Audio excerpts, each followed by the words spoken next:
Trigger warning. Ghosts, ghouls, and gruesome stuff ahead. It's weird. It's dark. It's your kind of vibe.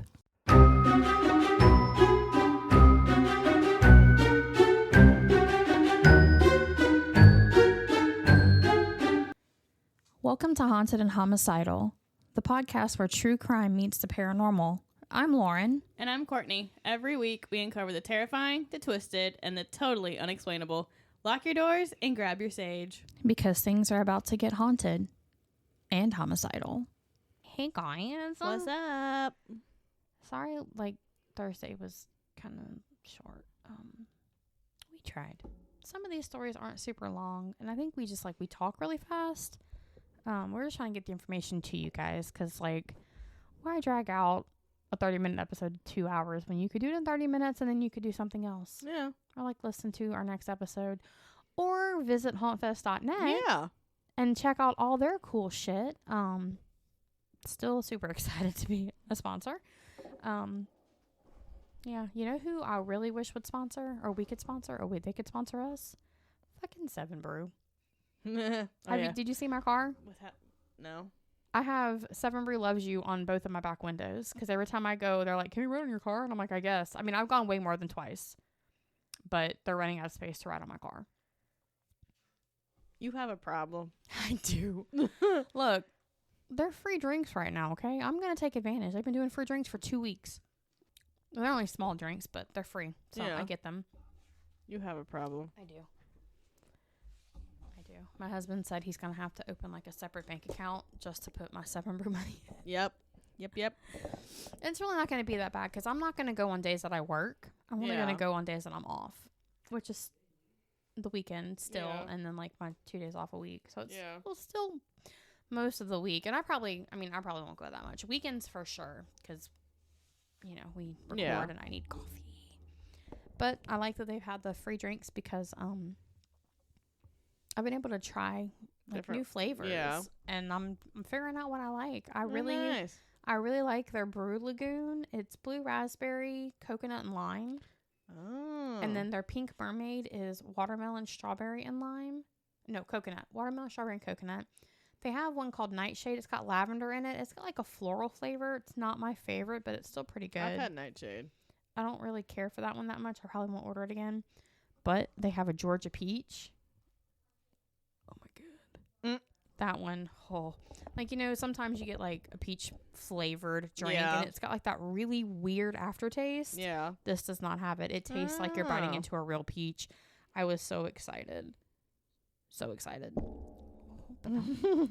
Anyway, I guess a word from our sponsor. Yeah. Hey guys. What's up? We are going to talk to you about something called HauntFest. Super excited. We are partnering with them for all of their little events. So HauntFest is crawling back from the darkness, bringing more mayhem, monsters, and madness each year. Step through the gates and into a fully immersive world of horror art, live music, spooky vendors, themed entertainment, and eerie activities lurking around every corner. Depending on the event, you may find axe throwing, trivia, animal encounters, rage rooms. Ooh. I need to do a rage room. Photo ops, food and drink, ghost stories, freak shows, hay rides, haunted attractions, and more. Some locations even feature camping, after-hour parties, and other exclusive surprises. Our characters, awesome name, by the way. That is so cute. I know, right? Roam the grounds hunting for fresh screams. If you're easily spooked, grab a Ghoul Gone Glow bracelet at the gate to help keep the beasts at bay. Which is cute. People have autism and stuff, and or kids are scared. I love that they do stuff like that. My old roommate wanted one for when we went to Terror on the Coast. Nice. So yeah, HauntFest, they're taking everybody into consideration. Pre-sale tickets start at a killer price. For the full nightmare experience, upgrade to the RIP Pass for exclusive perks. Season passes are now also available, granting access to any HauntFest event throughout the whole entire year. Whether you're a thrill seeker, a horror fanatic, an Addams Family, or simply dead inside. That's me. Like Lauren. Haunt Fest is where Halloween never dies. This is my jam. Slip on your monster skins and join us for a weekend of scares, screams, and unforgettable memories. Join Haunt Fest at the 2026 premiere of Death March at Trim Tab Brewing Company in Birmingham, Alabama. The thrills begin at 2 p.m. on March 7th and 8th, with the event ending at midnight on Saturday and 8 p.m. on Sunday. And then Haunt Fest is back for its 4th annual Athens, Georgia event, April Ghouls, at Terrapin Beer Company on April 11th and 12th, 2026 at 2 p.m. Throw on a costume and boogie at our new at our new Dead Man's Party from 10 p.m. to midnight on Saturday. I'm loving all these names. I know, right? Haunt Fest returns to historic Hopkins Farm in Simpsonville, South Carolina for a September to Dismember on September 25th and 26th from 5 p.m. to midnight on Friday and 2 p.m. to midnight on Saturday. Hopkins Haunted Attraction will feature a sneak peek walkthrough haunt for the event, which will open at 7:30 p.m. each night and is included in your festival entry ticket. A September to Dismember will be a full-fledged weekend festival with vendors, live music, themed entertainment, and much more. Prepare for a dead man's party. This November, join us for some post-Halloween thrills at the premiere of Haunt Fest Harvest of Horrors at Bobby Brown Park in Elberton, Georgia. The magic begins at 5 p.m. on the 6th and 2 p.m. on the 7th, continuing until the clock strikes midnight. Camping, yurts, movie screenings, bouncy houses, and more are offered at this venue. If you're a raging psychopath, I am. sign up to sleep in our night terrace camping area where our ghouls can creep around your tent after hours until 2 a.m. on Sunday morning. That sounds so fun, guys. To take a first look at the venue, come to our free on the water sink or swim horror movie promo event on July 25th. For more information, to get involved, or to buy tickets, visit hauntfest.net. Guys, do it. Okay, love you. Bye. Do it. I want to go so bad. Rage room. I know. Well, they got rage rooms here. We can do that here eventually. I'm just excited they have a rage room. Yeah. I like the characters where, like, you're camping and they can, like, come around to your tents that'd be fun. until, like, 2 a.m. I'd piss myself because I'm usually asleep by, like, 9:30. So someone coming to my camp outdoor, what are they called, tents? And like your camp outdoor. Yeah, like I'm not an outdoor girl. No, like, she's not. My husband would be like, "You want to go camping? We're renting a cabin." She goes to the beach, doesn't it? Yeah, we're gonna rent a cabin. I do the glamping. I'm not gonna do camping. I don't do bugs. I don't do dirt. I like being outside. I like fresh air. I like the breeze. I like the trees. I like looking at birds. But you want me to sleep out there? Absolutely the fuck not. What? The fuck? Nothing. What? Nothing. I don't like all that. Okay. Bugs freak me out. Fish freak me out. I kicked a fish one time. Yeah, I didn't mean to, but I kicked him. And that fish did nothing to you when you kicked him. We were in Cozumel. Well, he was trying to eat the nail polish off my toes. He was a tiny little fish. He was not tiny. He was a big one. They were big fish. Like, my whole toe was in his mouth. And I freaked out. And I was like, huh. I could see him. Like, it wasn't like, I mean, Cozumel water is fucking crystal clear. Yeah. But there were, like, coral reefs, you know, and we were near them talking to, like, another couple that was on the cruise ship. And I looked down, and he's like, nom, nom, nom, nom. I'm like, oh, the fish is eating my toes. And then, like, you can pay for the fish to eat your feet, like the dead skin off your feet. Yeah. I didn't do that. Why would I pay for it when I can just get in the water and they'll do it for free? I didn't like it. I did not like the fish touching me. The only thing I like about fish is I can eat them. I didn't eat that one, though. It'd probably be illegal. Probably. Then I wouldn't know how to cook it. I don't know how to skin a fish. I don't know. I don't eat fish, so. I love fish. No, but I don't know how to skin a fish, and I come from a boat family. Like, my family used to run charter boats where they would take people out to fish. Yeah. Deep sea fishing and whatever. And bring them back. And I would go. Did I learn how to skin fish? No. Who the fuck did that? My uncle. Oh. My uncle and my cousins. Oh. Yeah. They would skin, or like the people who were fishing, they knew how to skin their own fish. I didn't know how to do it. I just sat there and watched them, and then they cooked it, and I ate it. Like, what am I gonna? I was like 9, 8. I was little-ish. I ate sushi and crab, like imitation crab. That's about it. You eat crawfish. Yeah. So, yeah, we're just going to go ahead and get into it because I don't remember what we were talking about before we were talking about what we were talking about before we were talking about it. So, okay. So, today we're going to talk about probably something that everybody has heard about. The O.J. Simpson case. Nope. You never heard about O.J. Simpson? Well, I have, but I never really, like... If the glove don't fit, you must acquit. No, I know who he is, but I just never really... Don't really know a whole lot about the story, but like everybody knows about it. Like they might not know all the details, but like they know he killed his wife. Like they know. Okay. And they know about the white Ford Bronco and the isotone. Okay.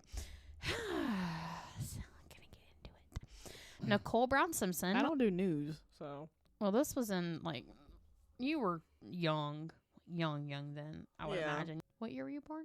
96. Okay, so you were not even born. Okay. You weren't even, this was 2 years before you were born. Okay. I thought it was 96, so yeah, 2 years before you were born, but it was like fucking major news. Anyway, Nicole Brown Simpson was born Nicole Brown on May 19th, 1959 in Frankfurt, West Germany, into a family that would later be thrust into one of the most publicized criminal cases in modern history. It was everywhere. Like, you cannot turn on the news without seeing something about this case. Yeah. Though she would become known worldwide in connection with the 1994 murders that claimed her life and that of her friend Ron Goldman, her story began decades earlier in a very different setting, one shaped by post-war Europe, a close-knit family, and an upbringing that those who loved her would later describe as warm, spirited, and full of promise. So, as she was growing up, a kid, teenager, young adult, she had a really good life. Yeah. And she unfortunately met some really unfortunate people. Nicole was the daughter of Juditha Ann, or Judy, Bauer Brown, a German national, and Louis Hezekiah, quote-unquote Lou, Brown Jr., an American who had served as a pilot during World War II. After the war, Lou married in Switzerland and eventually built a blended family. Nicole was the second of 4 daughters born to Lou and Judy. Her sisters were Denise, Dominique, and Tanya. From her father's early marriage, she also had 2 older half-sisters, Wendy and Margaret, and an older half-brother, Tracy. This large interconnected family structure formed the foundation of her early years. So it was her, Denise, Dominique, Tanya, Wendy, Margaret, and Tracy. Those were all of her siblings. So there were 6 kids, and then mom and dad. Blended family. Yeah. When Nicole was still young, the family relocated to the United States. She was raised in Southern California, a region that would later serve as a backdrop for both her adult life and her tragic death. She attended Rancho Alamitos High School in Garden Grove before graduating from Dana Hills High School in Dana Point, California in 1976.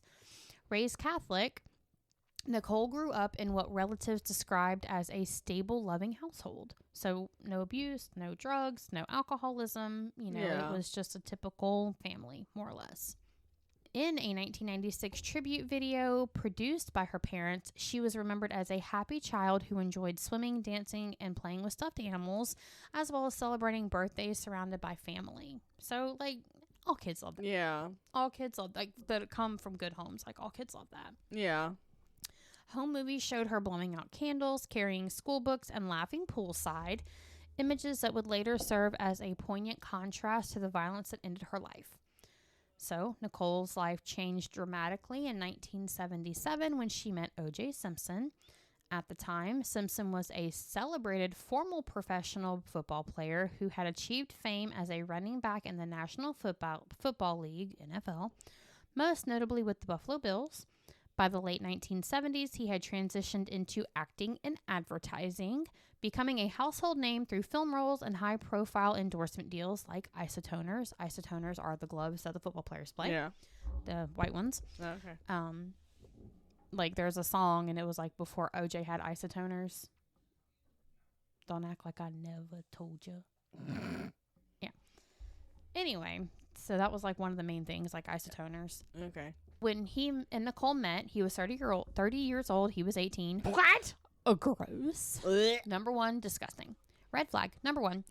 Their introduction occurred at the Daisy, a nightclub at Beverly Hills where Nicole worked as a waitress. Simpson, still married to his first wife. Hell nah. Run. Marguerite Whitley. You should have ran then. Who was pregnant with their daughter, Erin, at the time.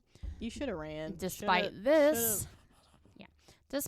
he and Nicole began dating. No. In later interviews, Marguerite described how Nicole would drive past their home or call repeatedly, at times pretending to be Simpson's secretary.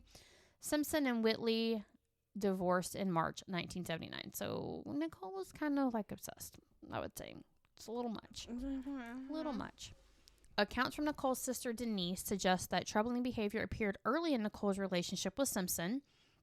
During a 1977 trip to upstate New York to attend a Buffalo Bills game, Simpson reportedly became enraged after seeing Nicole kiss a male friend on the cheek. The fuck? Denise later described how he quote-unquote flipped out, leaving Nicole in tears in an upstairs bathroom. Should have. Red flag number 2. Number 3. Should have run.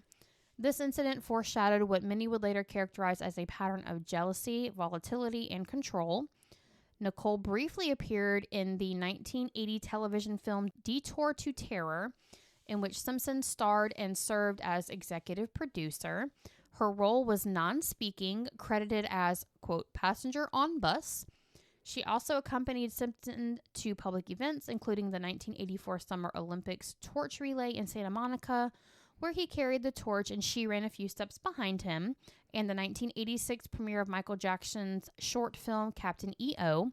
On February 2nd, 1985, 5 years after Simpson retired from professional football, he and Nicole wed. Their marriage produced 2 children, Sydney Brooke Simpson, born in 1985, and Justin Ryan Simpson, born in 1988. Nicole's sister Denise would later describe motherhood as Nicole's crowning achievement. Friends and relatives said she devoted herself to her children, structuring her life around their needs and activities as you do when you're a parent. Yes. But she apparently loved being a mom. It was was the best thing for her. It was her favorite thing. Yet beneath the glamour of celebrity events and family milestones, reports indicate that the relationship was tumultuous. Journalist Sheila Weller later described the pair as, quote, dramatic, fractious, mutually obsessed couple before and after marriage, and even after their 1992 divorce. So people were like, they're toxic. Yeah. That's it. They were just toxic to each other, about each other. I mean, she was 18. He was freaking 30. Of course you're going to be toxic. Yes, absolutely. 100%. Like, there was no other outcome here. I mean, like, outside of, like, the murder, but, like, the way they behaved together and their divorce and, like, just the abuse, the mental, physical, it was just... Because, like, she's young. Gonna want to live life. And then he's fucking 30. Yeah. You know, she had kids. She loved that, you know, but this is typically what happens when there's, like, an age gap like that. When the female is a child, like 18 is still a child in my opinion. If she were in his 30s, or if she were in her 30s and he were in his, like, 50s, I see that differently. Yeah, because she has life experience. Yeah, at that point you have life experience. You're not just like freshly graduated. Right. Like you are not brand fucking new and, you know, just glomming onto anything that gives you attention. Mm-hmm. You know, so she was very young, and I think a lot of that played a role in what happened because they were mutually toxic to each other. So, on multiple accounts, including diary entries attributed to Nicole, suggest that abuse began as early as 1978. Over the course of their relationship, she reportedly endured emotional, verbal, and physical abuse. According to family friend Robin Greer, Simpson demeaned Nicole about her weight during pregnancy, calling her a quote-unquote fat pig. Bruh. Greer also alleged that he refused intimacy after she gave birth and that he had her followed, planting acquaintances in clubs to monitor her activities and report back to him. Nicole contacted police numerous times during their marriage. However, because of Simpson's celebrity status and the social climate of the era, many of these calls did not result in meaningful intervention. The most significant documented incident occurred on New Year's Day of 1989. On December 31st of 1988, Nicole phoned authorities in distress, saying that she believed Simpson was going to kill her. Responding officers found her hiding in bushes outside of their home, badly beaten and partially unclothed. According to police reports, Simpson had punched, slapped, and kicked her. When officers attempted to arrest him, he sped away in his car. Eventually, he pleaded no contest to spousal abuse, so he pled the fifth. So, this went to court, and he was like, I'm not talking about it. Nicole later dropped the charges. I hope you die. Reportedly influenced by her parents' encouragement to reconcile and by financial considerations involving business opportunities connected to Simpson's endorsement deals. No. I would never. No. If you look, no. My kid ever in any of their lives show up bruised, beaten, the police ain't got to worry about it. I will make sure that person is never found. And my kids know it. I'm not playing about my kids. Yeah. Even as grown fucking adults, I am not playing about my kids. The incident nevertheless became one of many cited by prosecutors in the 1995 criminal trial. They ultimately documented 62 alleged incidents of abusive behavior. 62. And they didn't do shit. 60. Nobody did shit. These are 62 reported incidents. We don't know how many more there were, but probably a lot. And they did nothing because he was a celebrity. I don't fucking care. At that point, listen, I would have fucking shot him my goddamn self. I mean, I would have too. I would have too. But look, this is not uncommon. We are dealing with the Epstein files right now, and nothing is happening because these people are rich. They have money. They're celebrities. It's the same fucking thing. They do not care about the abuse as long as they have money. Money can only go so fucking far, people. So, the relationship was further strained by Simpson's infidelities. Accounts indicate he engaged in numerous extramarital affairs, including a year-long relationship with actress Johnny Cochran, which was disclosed during the 1997 civil trial. Police documentation from the 1989 incident included statements attributed to Simpson such as, quote, "I don't want that woman sleeping in my bed anymore. I got 2 women and I don't want that woman in my bed anymore." Yeah, I would have shot your ass right then. Oh, whatever. Some alternative portrayals of the marriage emerged in books by individuals connected to Simpson. In American Tragedy, The Uncensored Story of the Simpson Defense, former maid Bethy Vaccanero alleged that Nicole had displayed racist attitudes and had been physically aggressive towards Simpson. Similarly, Simpson's niece Terry Baker claimed in her memoir that Nicole could be verbally and physically insulting during arguments. They were fucking toxic to each other. Mm-hmm. Does not mean she should have been killed. These accounts, however, have been widely overshadowed by the substantial documentation of Simpson's violence towards Nicole. So even if she were violent and mean and rude, it paled in comparison to what Simpson did to Nicole. Because he was 10 times worse. And he was 10 times bigger. And he was a football linebacker. That too. Or defensive end. I don't know what he was, but he played football. She was a tiny little German woman. Exactly. Friends described escalating threats. A family acquaintance claimed Simpson told Nicole's friend that if he ever caught her with another man, he would kill her. Kris Jenner, one of Nicole's closest friends, later recalled Nicole confiding, quote, "Things are really bad between OJ and I, and he is going to kill me, and he's going to get away with it." In January of 1992, Nicole moved into a rental house on Gretna Greenway in Brentwood, Los Angeles, a 4-bedroom Tudor-style residence spanning approximately 3,400 square feet. Simpson filed for divorce on February 25th of 1992, citing irreconcilable differences. They agreed to share custody of their children. Even after the divorce, Nicole reportedly told her mother that Simpson continued to follow her. She said, "I go to the gas station, he's there. I go to the Payless shoe store, he's there. I'm driving, he's behind me." He stalked her. He has problems. Big problems. You should have been shot. In the head. Just wait. With your dick cut off. Just wait. And then whole body just fucking burned. Just wait till the criminal trial. Just wait. In 1993, Nicole initiated a brief reconciliation attempt, sending Simpson a wedding video and a letter expressing a desire to reunite the family. The effort was short-lived. On October 25th of 1993, she placed 2 frantic 911 calls reporting that Simpson had broken into her home after discovering a photograph of Keith Zlomzowicz, a man she had dated. In the recording, she tearfully told the operator that Simpson was, quote, going nuts and, quote, might beat the shit out of me. His voice can be heard in the background shouting accusations. When police arrived, Nicole told Sergeant Craig Lally that she was frightened when Simpson became, quote, crazed, though she noted he had not hit her in 4 years. After this incident, Nicole moved out of Gretna Green residence and ended the reconciliation attempt. In January of 1994, Nicole relocated to a Mediterranean-style townhouse at 875 South Bundy Drive in Brentwood. The 3-story rental featured multiple patios and a rooftop sun deck. It sounds like a fucking amazing house. During this period, she drove a Ferrari, occasionally lending it to friends. How'd you make that face? I don't like Ferraris. Occasionally lending to friends, including Ron Goldman. If you guys are paying attention, Ron Goldman is the person that she was murdered with. Yeah, just a friend. So Nicole's social circle included Kato Kalin, whom she had met on a skiing trip in Aspen. Kalin later lived in the guest house of her Gretna Green property, paying rent and assisting with childcare. She also associated the restaurateur Keith Zlomzowicz and former football player Marcus Allen. Despite rumors of recreational drug use, toxicology reports found no drugs in her system at the time of her death, and no paraphernalia was discovered in her home anywhere.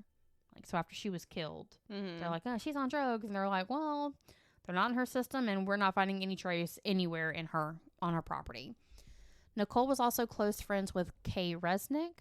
In early 1994, concerned about Resnick's cocaine use, Nicole participated in an intervention that led to Resnick checking into Exodus Recovery Center in Marina Del Rey on June 9th.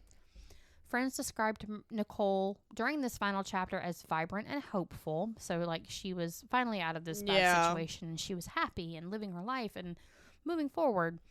Her sister Denise later said Nicole was, quote, so vivacious, so full of life, making plans for camping trips to Yosemite and family vacations to Club Med.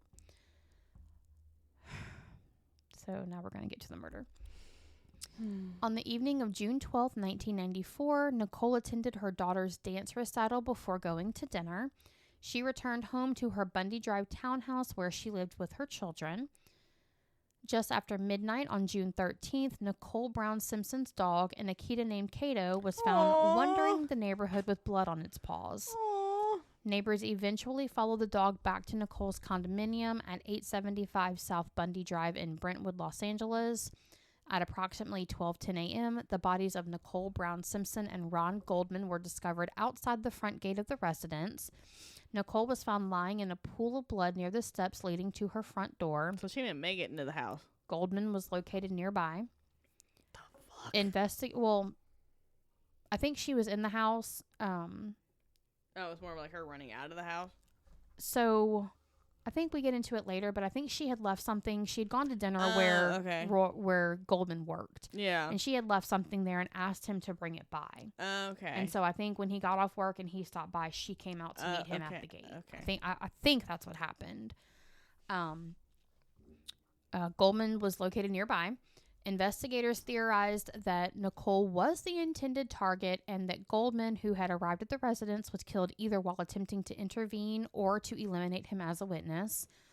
A nearby resident testified that he heard a man shouting, "Hey, hey, hey," followed by another voice and the sound of the gate slamming. Los Angeles Police Department officers secured the scene. Given the extreme violence, multiple stab wounds, and substantial blood loss, detectives quickly classified the case as a double homicide. Detectives observed several key pieces of physical evidence. A single left-hand leather glove near the bodies. If the glove don't fit, we must acquit. That's literally what his lawyer said, because the glove that they found didn't fit his hand in court when he put it on. And he said, if the glove don't fit, you must acquit. It's like a whole thing. A knit cap near the scene, bloody shoe prints, blood droplets leading away from the bodies, and a trail suggesting the suspect had exited through the back gate. The brutality of the attack suggested personal rage rather than a robbery because Nicole still wore jewelry. There were no obvious signs of burglary. All the house items were accounted for. Her purse wasn't rummaged through. She was just killed, and that was it. Cars were still there. Because Nicole's children were inside of the home asleep, officers entered the residence to ensure their safety. They found no signs of forced entry or disturbance inside, so they wanted to make sure that the children were okay, like that they were not also murdered. Very early in the investigation, detectives considered O.J. Simpson as a primary person of interest due to his history of domestic violence against Nicole, the couple's recent conflicts, prior police response to their home, and Nicole's overwhelming documentation of his abuse and her being scared of him. So detectives needed to inform Simpson of Nicole's death. They went to his estate at Rockingham Avenue in Brentwood at approximately 4:30 to 5 a.m. on June 13th.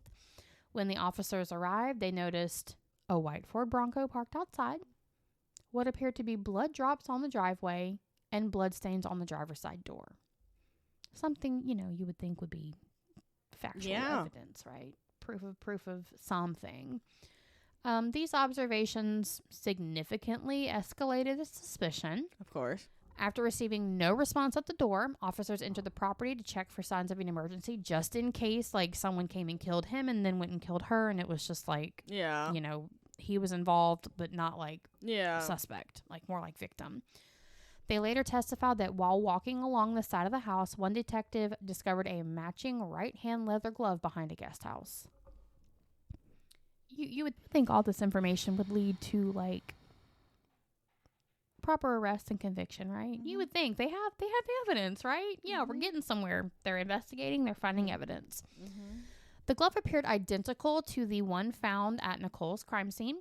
Shortly thereafter, Simpson was contacted by phone in Chicago, where he had flown the previous night and had taken a red-eye flight out of Los Angeles late on June 12th, reportedly around 11:45 p.m., approximately 45 minutes after the murders are believed to have occurred.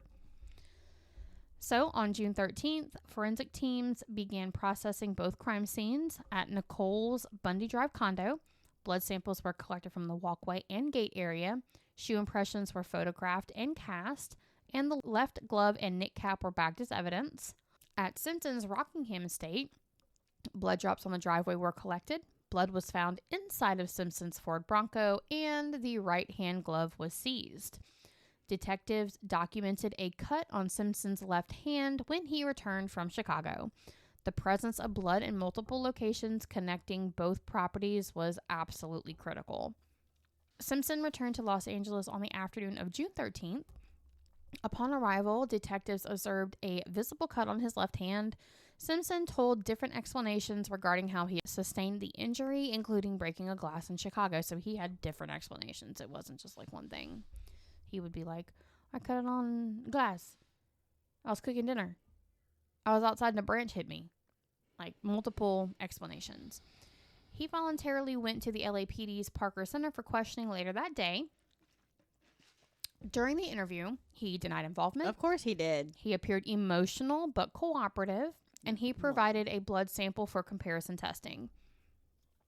Investigators noted inconsistencies in his statements regarding his movements on the night of the murders, but despite all of this, he was not immediately arrested. What the? Why? Because he's a celebrity. Why? So, over the next several days, forensic testing accelerated. Preliminary findings showed that blood at the crime scene matched Simpson's blood type. The blood in Simpson's vehicle was consistent with Nicole's and Goldman's blood type. Can you arrest this motherfucker now? The gloves from both scenes were determined to be a rare brand, later identified as Bruno Magli shoes linked to prints. While full DNA results would take longer, early serology results strongly suggested cross-contamination of blood between both locations. So they were saying the blood from this location is now with the blood from this location. So whoever was here brought it here. So whoever did this is the same fucking person. It matches. It fucking matches. Simpson retained high-profile defense attorneys, including Robert Shapiro. Public interest intensified rapidly, of course, because he was a celebrity, famous football player. Everybody knew him. Media coverage was constant. Helicopters circled homes. News trucks lined the streets. By June 16, investigators believed they had probable cause to finally arrest Simpson for 2 counts of murder. On the morning of June 17th, the Los Angeles District Attorney's Office formally filed charges against him. Simpson agreed to surrender voluntarily at 11 a.m. that morning at Parker Center, but he never arrived. Of course not. Instead of appearing for surrender, Simpson was reported missing. Later that day, his friend and former teammate Al Cowlings read a letter to the media that many interpreted as a suicide note.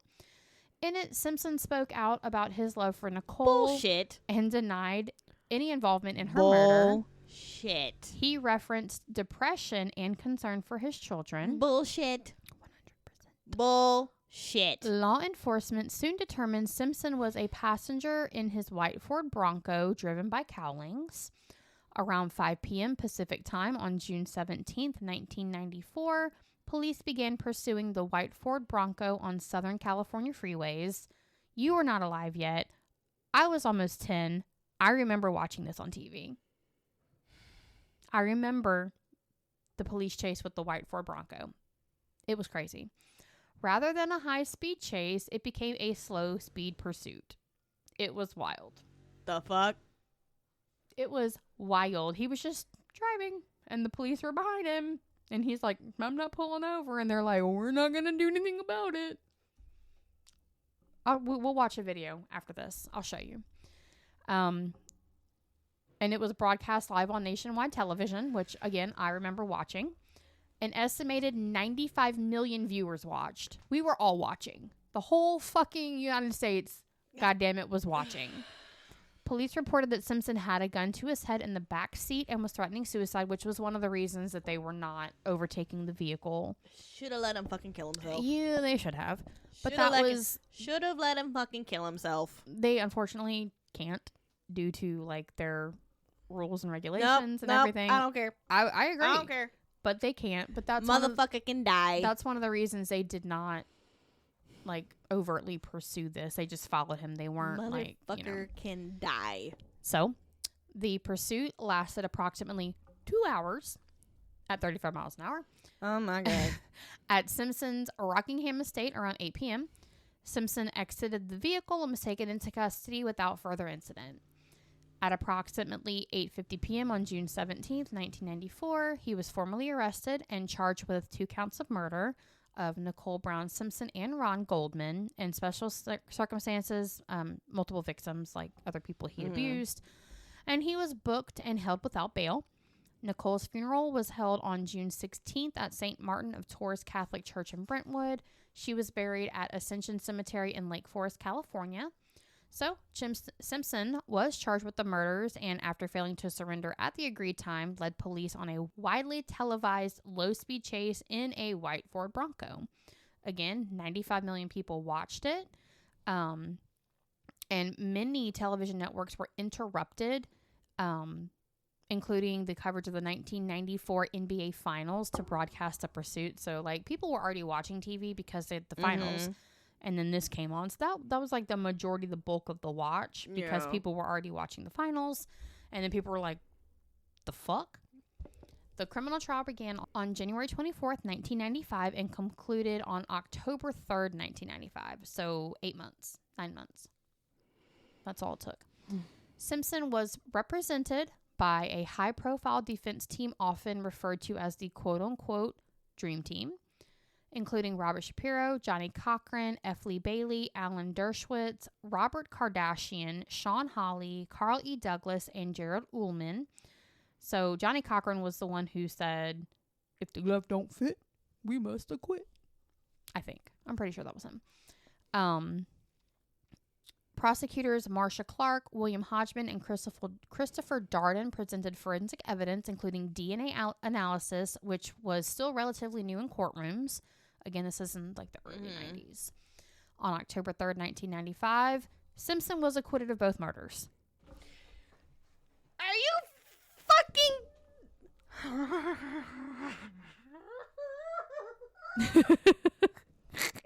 Courtney is losing her ever-loving fucking mind right now, okay? She's hyperventilating. Like I said, like, all this evidence you would think. Cut and dry case. Guilty. Right? The verdict exposed deep racial divisions in public opinion, often referred to as the quote-unquote racial gap. Wait, was she white? No, Simpson's black. No, was she white? Yes. Okay. Nicole was white. Okay. Often referred to as the quote-unquote racial gap, reflecting differing perceptions of the Los Angeles Police Department's credibility in the aftermath of the Rodney King beating and subsequent riots. Now, the Rodney King thing, that was awful. And I do not blame anybody for not trusting the LAPD, but come the fuck on. All that evidence is there. You had fucking evidence. All that evidence is there. In 1996, the families of Ron Goldman and Nicole Brown Simpson filed a wrongful death lawsuit presided over by Judge Hiroshi Fujisaki. The civil trial differed significantly from the criminal case. Brown's diary entries were admitted as evidence to illustrate motive and state of mind. Additional evidence of domestic violence and photographs of Simpson wearing Bruno Magli's shoes linked to the bloody footprints at the crime scene were also introduced. In 1997, the jury found Simpson liable for the wrongful deaths and awarded $33.5 million in damages. Although Simpson later filed for bankruptcy and moved to Florida to shield his pension, the judgment remained largely unpaid, of course.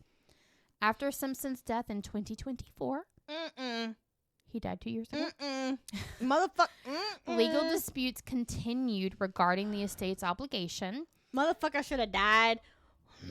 Following the criminal trial, Simpson was granted full custody of Sydney and Justin in 1996. Nicole's parents unsuccessfully sought custody until Justin reached adulthood in 2006. Simpson later served time in prison for an unrelated armed robbery conviction in Las Vegas in 2008 and was granted parole in 2017. So he was in jail for 9 years for something unrelated, but he should not have been out in order to do this at all, ever. Do you see why I have a problem? Over the years, alternate theories emerged, including claims involving Simpson's son Jason, convicted murderer Glenn Edward Rogers, and alleged connections to Los Angeles drug trade killings. Law enforcement consistently maintained that they had identified the perpetrator and found no credible evidence implicating others. So LAPD said, it's fucking him. But the jury and the judge were like, not enough evidence. Bye. The Nicole Brown Simpson Foundation, later renamed to Nicole Brown Charitable Foundation, was established in 1994 to raise awareness about domestic violence, though its activities reportedly diminished by 1999. So they were only doing this for 5 years. Nicole has been portrayed in numerous films and series, including the 1995 television movie The O.J. Simpson Story, the 2016 Netflix series The People vs. O.J. Simpson, The American Crime Story, and the 2019 film The Murder of Nicole Brown Simpson. The documentary O.J. Made in America, that's what the name of the documentary is called, examined the broader social implications of the case. Yep, I know. This one, I know. The documentary O.J. Made in America examined the broader social implications of the case, and in 2024, Lifetime aired The Life and Murder of Nicole Brown Simpson. Her life and death also inspired books, essays, and tributes. Andrea Dworkin wrote extensively about Nicole's abuse and murder, later compiling her essays in Life and Death, Unapologetic Writings on the Continuing War Against Women. Simpson's controversial book, quote, If I Did It, later retitled, quote, If I Did It, Confessions of the Killer, was ultimately published by the Goldman family after they secured rights through civil litigation. Nicole's sister Tanya publicly stated in 2019 that she had forgiven Simpson despite believing him responsible. Kris Jenner named her daughter Kendall Nicole Jenner in Nicole's honor. Aww. Nicole's parents were laid to rest beside her in Ascension Cemetery. Her official headstone was replaced with a larger monument bearing inscriptions for both her mother and her father. So in conclusion, Nicole Brown Simpson's life encompassed far more than the circumstances of her death. She was a daughter, sister, mother, and friend remembered for her warmth and vitality. Yet her murder and the legal proceedings that followed reshaped American conversations about domestic violence, celebrity privilege, race, and the criminal justice system. The case became a cultural watershed, often called the, quote, trial of the century, but at its core lay the story of a woman whose warnings of escalating violence were tragically unheeded. And this is something that happens more often than not. Yeah, I know. It's rough. It is so rough. Women who are abused by their partners and speak out often don't get the help that they need, especially when it's a celebrity. I mean, look at fucking Diddy. There was evidence of him beating that woman in the hotel room, and no, he didn't do it. Not guilty. Like, come the fuck on. If you guys have heard of O.J. Simpson and kind of knew a little bit, but didn't like really know the details, like Courtney, obviously. Nope. Here it is, laid out, plain and clear. My opinion is he killed those people. He killed Nicole, and he killed Goldman. And he got away with it just like Nicole said he would, because of his notoriety, because of his fame, because of his celebrity status, because of his money. And they're saying that the trial was racist because he was black and she was white. So ultimately he got acquitted.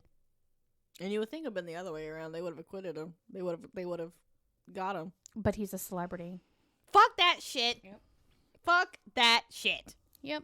So I'd say I hope you guys enjoyed that, but there is nothing to enjoy about that. But I thought this was a very important case to cover. Not serial killer. He didn't go out killing like a whole bunch of people, but especially with what's happening today,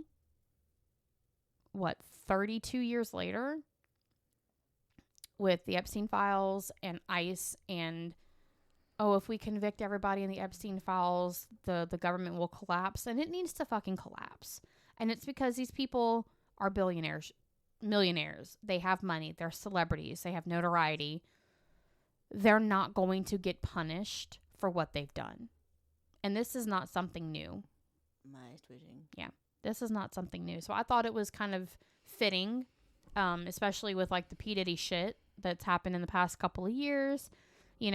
Women and the war, quote unquote, war on women, all these laws that are being written in to take away our rights, like the voting, that's voter suppression. They're trying to make it to where if your birth certificate doesn't match your license, you can't vote. I don't vote anyway. Every female that has been married, her birth certificate is not going to match her license if she changed her name. Mm-hmm. So that wipes out like 90% of the female voters. I don't vote anyway. I mean, whether or not, but there are women who do. Yeah. They're restricting birth control. They're restricting abortions. They're restricting all this kind of stuff. So I just thought this was a very important case to cover. Bullshit. Mainly because we're seeing it in real time right now. We are seeing it in real time right now. So, yeah, there's that. Okay. So I have Faith Hedgepeth. The murder of her. So she was born September 26, 1992 in Warren County. I know this one because this one happened in North Carolina. Where? Oh, so you do know this one. Yes, I know this one. Okay. Yeah, because this one, she was only like 30 minutes from where I lived. Oh, so real close. Okay. Yeah. Was it like, did it happen while you guys were there? Yeah, because I was in high school. Oh, so like you like really would have known about it. Okay. That's crazy that you knew about that, but like 2 hours north, you didn't know about fucking Pazuzu killing people. Nope. That's crazy. Okay. Well, because we did this one, like, because it was while I was in high school, we talked about this one. Yeah, I mean, but you were also like 10 when Pazuzu was doing whatever. Okay. So she was born September 26, 1992 in Warren County. She was a member of the Halliwa-Saponi Native American tribe recognized by North Carolina, and Warren County is part of the tribe's traditional territory. Her parents divorced within a year of her birth, and she was raised by her mother, Connie, with help from an older sister in Hollister and Warrenton.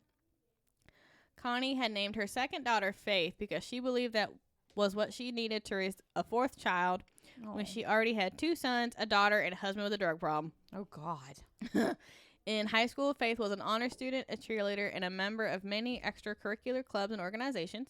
Okay. Her academic performance earned her a Gates Millennium Yeah.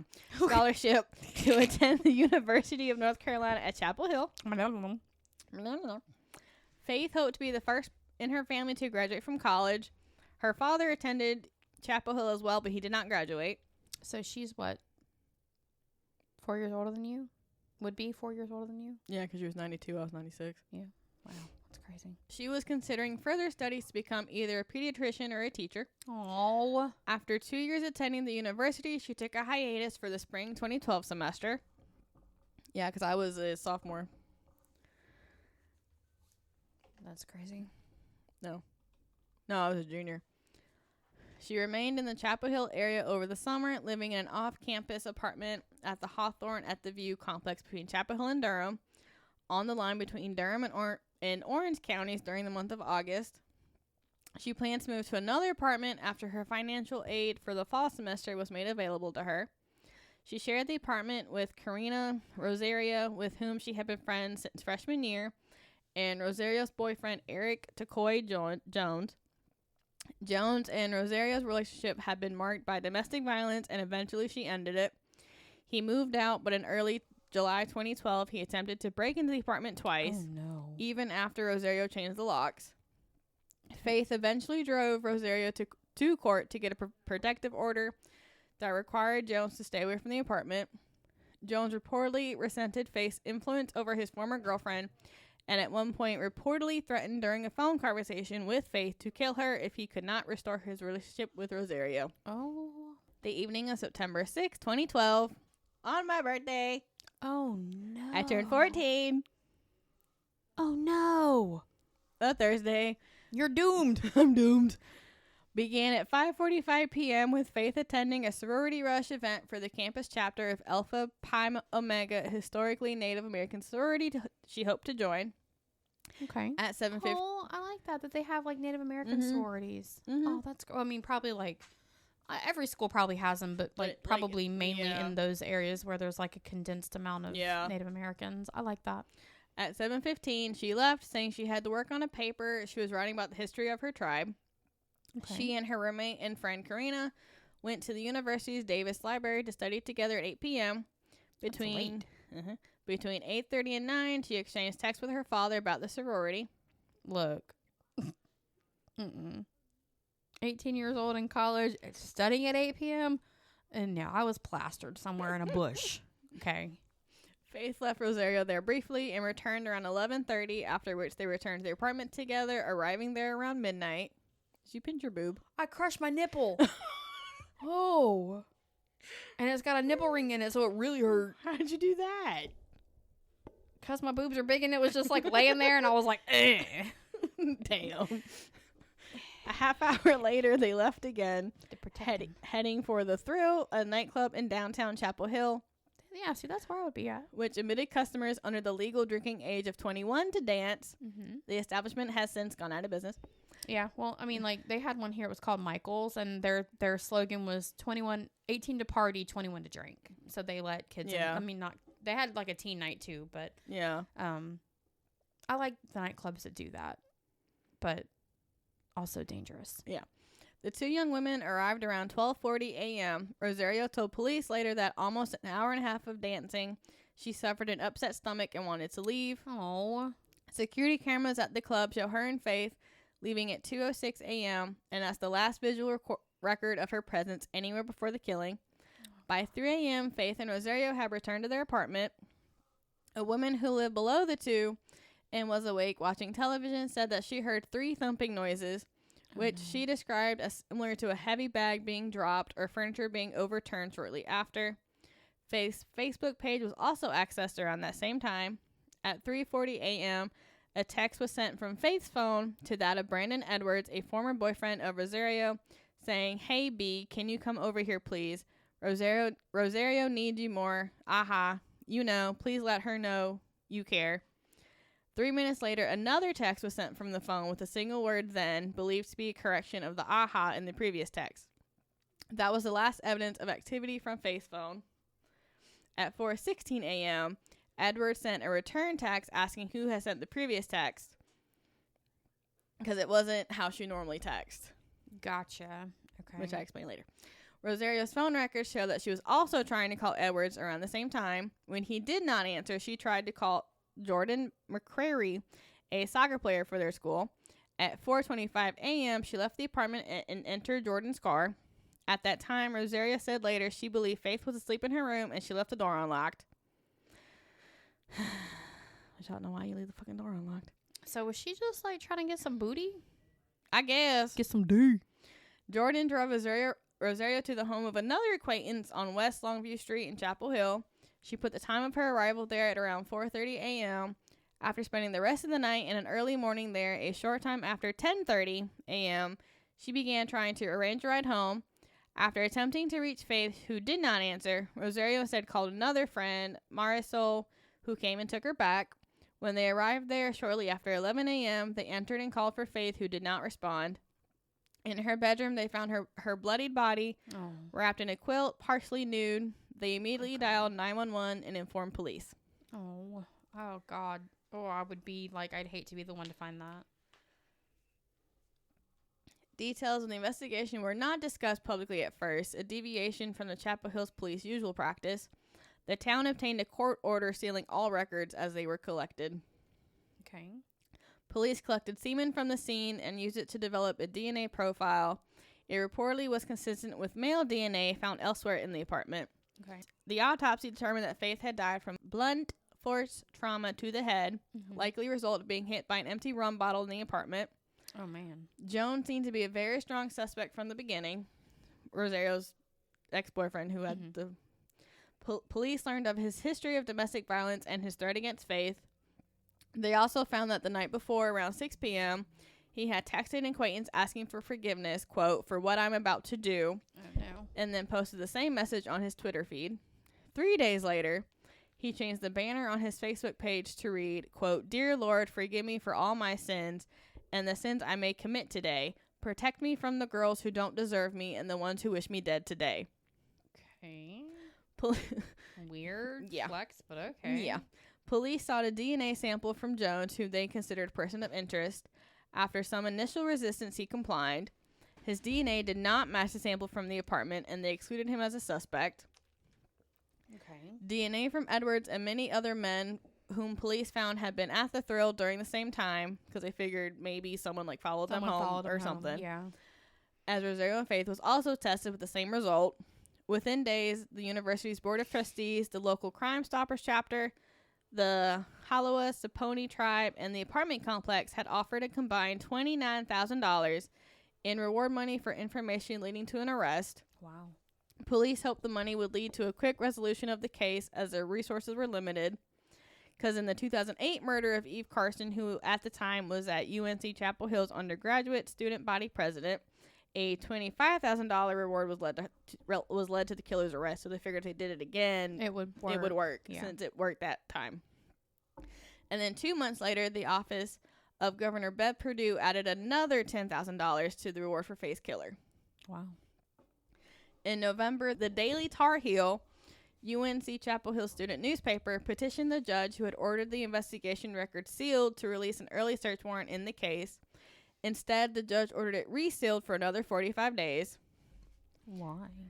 I don't know. Okay. I couldn't really find out why they kept it all sealed. Okay. At that time, the Chapel Hill police had not even released Faith's cause of death. Although her parents told the media that their daughter's death certificate said she had been beaten, police announced in January that the DNA from the scene had come back as belonging to a male. Of course.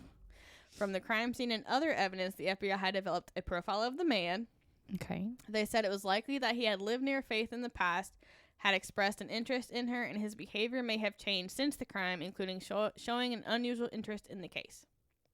Makes sense, yeah. Okay. Notwithstanding this release of information, the town successfully petitioned the court to keep the warrants under seal, saying that the phase of the investigation was still not complete. In May 2013, the court extended the seal for another 60 days. Ooh, okay. It's like the whole town was like, keep her record, like, keep it sealed, like. That's weird. Yeah. I mean, hopefully they had good reason. I think it was more because they didn't really have anything. Like, they didn't want stuff to get out and, like, maybe potentially dissuade the police from finding the real suspect. Or, like, the guy, like, the killer, like, leave or something. Yeah. If he knows, like, he's being, like. Right. If he knows that they know who I am. Yeah. And everything's happening in September. In September 2013, a year after the killing, Chapel Hill police formally requested the assistance of the NC State Bureau of Investigation, which had provided some help earlier in the investigation. Okay. Quote, "We're working the case hard, and we've used all the possible resources," said Chief Chris Blue. However, he would not share any more info about the case. Okay. 2 months later, the Tar Heel noted that the Hedgepeth case remained open, along with the death case of David Shannon, a UNC Chapel Hill freshman whose body had been found on the grounds of a Carborough cement plant the previous October 27th. Yeah. While he had died from a fall, the autopsy found he was severely intoxicated, and the Carborough police suspected hazing and believed there might be other students who could tell them more about the circumstances of Shannon's death. Yeah. They figured, like, maybe it might have been connected. Yeah. In Faith's case, there had been no new information about a possible suspect since January. Yet the case records remained under court-ordered seal.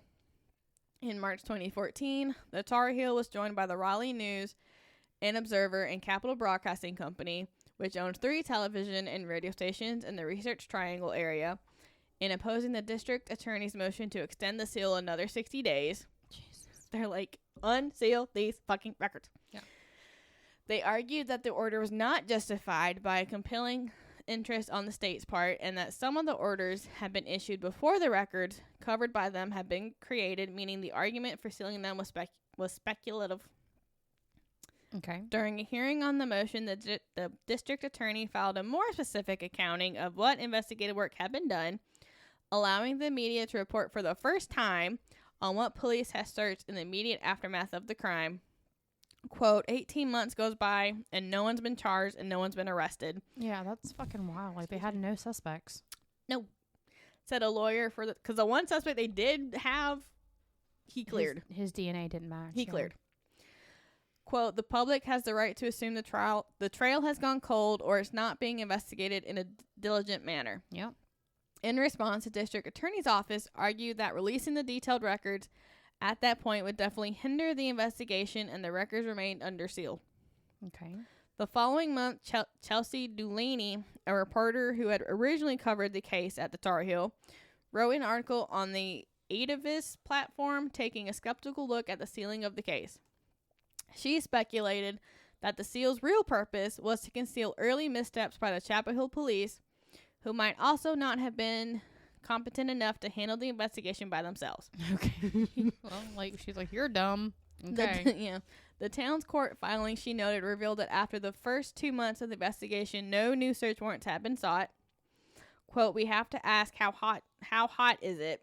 asked one of the lawyers representing the media. Delaney talked to the residents of the apartments at Hawthorne who lived near Faith and Rosario. They told her that during the preceding summer, they strongly suspected the domestic violence later reported between Rosario and Jones. They thought the police presence on the day the body was found related to that until they learned otherwise. So they figured maybe it was like Rosario had died. Mm-hmm. Because they knew that Jones and her. I mean, did they think at any point that whoever did this was actually after Rosario and just... Well, like originally they thought maybe like all the neighbors and everything thought maybe Jones like finally killed like Rosario, and it was like involving that. No. I mean, like when they found out it was not her, it was Faith. Did anybody think that maybe whoever it was, their intended target was Rosario, but they just killed whoever was there? No, because at that point they were like, what the fuck happened? Yeah. Because they only knew like Jones and Rosario, so they're like, oh, something happened with that, but then they realized it was Faith. It was like, yeah, okay. What the fuck? Yeah. 2 of the neighbors told Delaney that while the police sealed off the 4-unit block where Faith and Rosario lived with crime scene tape, they only searched the women's apartment and not any of the others in it. Well, I mean, like, why would they? Question mark. Nor did they search the woods behind the apartment. No, they should have done that. And they only returned later to search one other apartment in the complex. They did not seem to canvass the area either, never knocking on doors and asking residents what they might have seen. What the fuck? The police also left Faith's car unsecured while they searched the apartment. Bruh. When NC State Bureau of Investigation officers began investigating the case late in 2013, they also interviewed residents. Okay. One resident who spoke to Delaney said it was clear to her that the SBI investigators were better trained than their Chapel Hill counterparts. Yes. The agent who interviewed her asked questions that elicited more useful information from her, she recalled. In downtown Chapel Hill, Delaney talked to the owner of a towing service who had the contract for the Thrills parking lot. So, like, it was the nightclub and there was a parking lot, and the towing service had a camera that faces the parking lot. Of the nightclub. Okay. He has set up a system of security cameras to monitor activity in the club's parking to that might have possibly recorded anything that happened outside of the club involving Faith and Rosario while they were there that morning or after they left. Okay. The police did not ask to see it until shortly before Delaney wrote the article almost 19 months after the crime. What the fuck, man? 19 months? Like, most of those only hold, like, 60 to 90 days. Because by that time, he told her any footage from that night had been long since recorded over. Yeah. What the fuck? The court ordered the records unsealed in July 2014. Okay. A month after I graduated. Whoop. Media organizations were able to review and report on the search warrant applications and the investigative notes that had supported them, with most names redacted for not only the residents and cars, but Faith's phone, computer, Facebook records, and bank account. Also released was a transcript of Rosario's 911 call and the content of the early morning text messages, as well as the timeline of Rosario and Faith's actions the night before the body was found. Okay. In September 2014, almost 2 years after Faith's death, the autopsy report was released. It confirmed that she was on her what was on her death certificate, that she had died of blunt force trauma to the head. She had numerous cuts and bruises, as well as blood under her fingernails, suggesting she had struggled with her killer. The DNA taken from the semen was matched to DNA elsewhere at the scene. The released records, including the recording of Rosario's 911 call, and 2 pieces of evidence that were seen as potentially helpful in narrowing down the killer's identity. The DNA profile was also used later to generate an image of the potential suspect. Quote, investigators have excellent evidence in this case, Chief Blue said when the documents were released. Quote, this is not a cold case. It has been and remains an active investigation. Okay. So, we're going to talk about, like, the different evidence. So, 911 call. News and Observer reporter Tom Gasparoli, who covered the case extensively for his newspaper, had also devoted most of his blog to pondering the evidence and keeping the case alive. To him, Rosario's call raised many questions. Yes. Quote, to me, the whole call reeks of unusual, he wrote in 2017 on the case's 5th anniversary.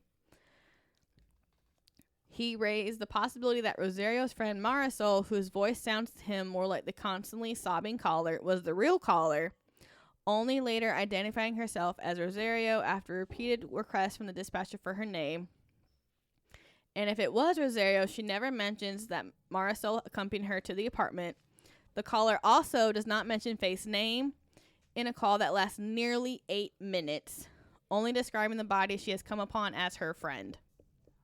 Yeah, I was a little kind of skeptical of Miss Rosario from the beginning. And why Gasparoli asked, does the caller seem reluctant to touch Faith's body despite repeated pleas from the dispatcher to at least see if she's still breathing? If Rosario was not able to bring herself to do so, she could have asked Marisol to do so. quote, I have often thought that if it was Rosario, that she didn't call 911 the moment she first saw Faith. And so next evidence is a note left at the scene. Okay. So among the evidence collected was a note left near Faith's body with the message, I'm not stupid, bitch, jealous. It was sloppily written in ballpoint pen on what was determined to be torn off bottom of a white paper bag of the type commonly used for carry-out food. Police believe the bag may have come from Time Out, a popular 24-hour restaurant in Chapel Hill that would have been the only place open at the time that they left the Thrill. Okay. It uses such bags and is a short distance away from the nightclub. Investigators have not said whether they have had the handwriting analyzed. What? The website Crime Watch Daily had expert Peggy Walla look at photos of the note. She noted that it was clean of the blood, reportedly found splattered all over the room, suggesting it was written either away from the crime or beforehand. Yep. The writer may have been using their non-dominant hand in an attempt to disguise their handwriting. Mm-hmm. Walla believes the writer was particularly agitated, likely to the point of homicidal rage, by being called stupid. Okay, but you're stupid, so... In his post marking the 5th anniversary of the case, Gasparoli said a law enforcement source he talked to about the case refused to comment on whether the note was odd, even as the source answered other questions. Okay. He elaborates that the words may have been intended to be read in a different order, producing wording that makes more sense, like I'm not jealous, stupid bitch, for instance. No. Nobody writes like that. Unless they're stupid. Yeah. In addition, he theorizes that more than one writer may have been involved, or that not all of it may have been written at the same time. Okay. Because the word stupid especially looks to Gasparoli as if it might have been written separately from the other words, as it is written much more clearly and off to the side. Interesting. Okay. The swatch extending leftward from the counter on the P in stupid struck him as unusually distinctive. Quote, it looks quite different, much more precise than any other letter in the note. It seems to Gasparoli to suggest a female writer, or at least one calmer and more intelligent than the lettering elsewhere on the note. And he questioned, in fact, what purpose would be served by leaving it there. As a message to Faith, it made no sense to leave it next to her body if she was dead. Right. Like, what the fuck? Yeah. She can't read it. Exactly. If it was written by the killer or killers, it could have been particularly incriminating evidence, and they had to be aware of that possibility. It looked to him, in fact, quote, almost as if it were a red herring left for some other reason than to reflect the real feelings of the kills, left to confuse. Yep. Next evidence is a conversation accidentally recorded. Okay. So a friend of Faith's shared with police a long conversation, perhaps inadvertently recorded, when Faith's phone pocket dialed them on the night before the murder that may have some bearing on the case. Okay. It consisted of a 3-way conversation, 3 minutes long, between what sounds to be Faith and a male and a female with music in the background. It was timestamped at 1:23 a.m. with a nice timeline, which was have Faith in them at the Thrill. Mm-hmm. It was mostly inaudible and of minimal evidentiary value until Crime Watch Daily hired audio expert Arlo West, who specializes in enhancing such recordings. Okay. He claimed he heard Faith crying for help while the female says, I think she's dying. Oh, no. And the male says, do it anyhow, after a long discussion in which the female seems to get angrier. The male and female use the name Eric and Rosie, which is Rosario's nickname, respectively. Faith's father is convinced what was recorded was of his daughter's death. West agrees. The website informed Chapel Hill police of West's findings, and they agreed to consider West's enhanced version and evaluate it. However, due to the time of the message, they do not believe it to be recording of the kill. The music in the background further suggests it was recorded at the Thrill. Several months later, they added that the metadata associated with the call reinforces this belief. West, for his part, cites a known software issue with phones like Faith's that resulted in inaccurate timestamps. He discounts the background sound as being music since his analysis did not produce any sounds like percussion, a heavy bass, or synthesizers. Further, he adds there are none of the background sounds like glasses clinking and others talking that one would associate with a nightclub. Okay. And then on a September 23rd, 2016 episode of the ABC News program 2020, Chapel Hill police released an image generated by Parabon Nanolabs, a genetic testing company in Weston, Virginia, of what the suspect who left the semen might look like based purely on the phenotype in his DNA profile. Okay. Parabon's president told ABC that Snapshot, the program his company used to create the image, quote, predicts eye color, hair color, skin color, freckling, face morphology, and ancestry. Okay. The image included a chart listing the probability that the suspect had the traits he was assigned. According to the image, the suspect was, quote, very strongly Native American and European mixed ancestry or Latino. Okay. Most of his genetic markers pointed to Mexican, Colombian, and Iberian ancestry, with some other South American and African countries making up the balance. Parabon believed that with over 80% confidence that the suspect would have a skin tone in the olive range, with very few freckles or none at all, and black hair. Okay. It did not make any predictions as to his height and weight. Okay. So now we talk about theories. So Chapel Hill police have not said much about the crime. In the past, they said that they do not believe that the killing was a mere crime of opportunity by a stranger, and instead it was committed by someone in her social group, likely someone who knew her through UNC Chapel Hill. Is this solved or unsolved? Solved. Okay, thank Well, God. I'll get to that. Okay. Because I would be really I'm getting angry. They are certain the killer or killers knew Faith and have interviewed 2,000 people Jesus. with DNA tests done on 750 of those. Okay. They mapped the relations of many of those interviewees with Faith and each other and had reportedly narrowed a pool of 1,000 possible suspects down to 10. Quote, this is not a cold case. It's never been a cold case. Chief Blue told Gasparoli in 2016. A year later, Gasparoli said that he believed that the killer was just outside Faith's closest friends and acquaintances. Okay. Quote, good chance this person didn't know Faith or investigators would know who it was. Because he's like, this is why it's taking so long, because they don't really have a connection. Yeah. They may, however, have been acting out of anger at some grievance she caused to someone closer to her. Blue declined to answer Gasparoli's question at that time as to whether investigators believe more than one person had been involved. Quote, it's a piece of the puzzle we do not have if we connect the direct physical evidence. Salisa Lihu, who took over the case as the department's new chief investigator in 2016, told the reporter regarding that theory. Quote, there was some knowledge that two people lived there.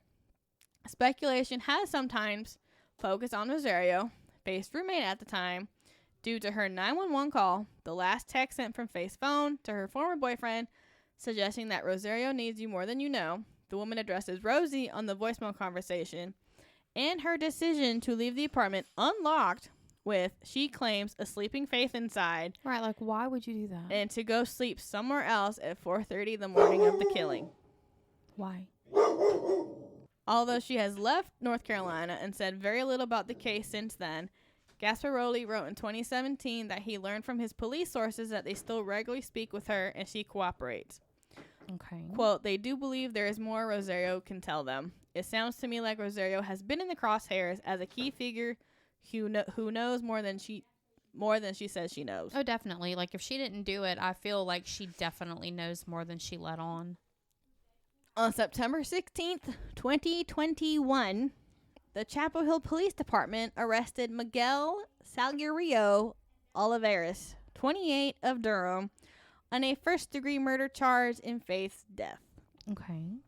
Did he know Rosie? He had not been a suspect originally, but was identified through DNA samples after he had been arrested on a drunken driving charge in Wake County the preceding month. Okay. According to court documents released in January 2022, the DNA found at the scene and the palm print on the murder weapon matched Miguel. Okay. In a statement, the police asked the public to bear with them as they sorted the details out. Quote, this story will take time to completely unfold, said Chief Blue. In November 2024, it was announced that prosecutors amended the indictment to add charges of first-degree burglary, first-degree rape, and first-degree sexual offense. Okay. Okay. So now, defense attorneys for Miguel have filed new motions to call out two out-of-state witnesses, Karina Rosario and Jordan McCrary. According to these new motions, Rosario told law enforcement that after the two returned home, she was in the apartment texting and calling people from 3 a.m. on before Jordan came to pick her up. The documents say at 3:05 a.m., Rosario texted McCrary saying she had been hit. She had been, quote, hit for, quote, no explicit reason. And at 4:04 a.m., she asked him to pick her up, saying, please come.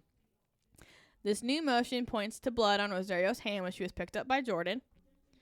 Blood was found on the wall of the bathroom door frame where Rosario says she was sitting. The motion includes a photo of the blood. Okay. The motion says Rosario claims to have left the apartment and gotten in Jordan's car around 4:25 a.m. According to these documents, the medical examiner says given Faith's blood alcohol content, she was likely dead before 3 a.m. Before Rosario left. Defense attorneys make multiple claims in the filings, including alleging that the final text from Faith's phone sent at 3:51 a.m. was written and sent by Rosario. That message, investigators say, quote, was uncharacteristic of Faith, and the writing matched more closely to Rosario's style than to Faith's. The recipient of that last message from Faith's phone also described the message as out of the ordinary. He told investigators that neither the timing nor the content of the message made sense to him. He's like, that's not Faith. Mm-hmm. Defense attorneys also pointed to the fact that Rosario's story changed multiple times into a white bag found next to Faith's body on which the words, I'm not stupid, bitch, jealous, over 3 lines. Attorney says that Rosario used the phrase, I'm not stupid, multiple times in her interviews with law enforcement. In the new filings, the defense attorneys point out the shirt Rosario wore to the thrill that night was found near Faith's body, rather than at Jordan's home as she previously claimed. They say they want her to ask about these statements on the stand at Miguel's trial. This case is set to go to trial in September of 2026. So we kind of have a resolution, but we don't. She's guilty. Mm-hmm. I believe that 100%. Yep. Wow. So 2 unsatisfying cases this week. Sorry, guys, but, that's just how it happens sometimes. Because one, why would you leave your door unlocked at 4 a.m.? Knowing someone's asleep. But, if you're, drunk or whatever, you might not be, in the right mind frame or whatever, but they shouldn't have been drinking because they were not 21, right? Yep. So somebody was buying them alcohol. I'm guessing Miguel. And I'm guessing the note was, I'm not stupid, but you're a jealous bitch. You're jealous of me. That is what my assumption would be, because that's what it sounds like. It sounds like, I'm not stupid. Don't fucking call me stupid. Jealous bitch. You're just jealous of me. That's why you hate on me. That's why you're saying I'm stupid. I guess we'll see in September. This will be one of the ones that we have to kind of update. I hate doing these when they don't have a resolution. Because I figured it had a resolution until I went back and I was like, wait a minute, this is new. When the case hasn't been tried yet. I hate these because you have to wait. Because you also don't know do you know how long September is from now? Yeah. 6 months. It's a long time. Because you also don't know how the fuck Miguel fits into all this. Because his DNA matched. Well, no, but if he knew Faith, if he knows Rosario, yeah. What's his connection besides just killing Faith? Yeah. And who is Eric? Rosario's ex-boyfriend. Oh, yeah. Maybe it's a friend of Eric's who has, been able to, hide bodies before, or... Well, he didn't really hide a body. Well, I know. I'm just saying, who has been able to do something like that before. But I guess in September, we'll kind of keep you guys updated as we can about what's going on in the case. That's going to be a you thing. You got to keep an eye on that. But thank you guys for listening again. I know this week was a little bit longer. Go check out Haunt Fest. It's gonna be a good time. Yes. Subscribe to our Patreon. Eventually, if you guys want to monetary support us, because we are broke bitches and we're trying to live our best life, and it is not working out. But patreon.com/haunted and homicidal. You guys can subscribe to that and it'll let you know when our episodes are out. Facebook.com/haunted and homicidal. You know the drill. That's where we put all of our pictures and everything that we're talking about. And then You can email us your suggestions or like real life experiences that you've had at hauntedandhomicidal@gmail.com. Or if you are Seven Brew or anybody else and you want to do a sponsorship, you can email us there for a sponsorship. Okay. All right, guys. Thank you guys for supporting us still. Okay, love you. Bye. Bye.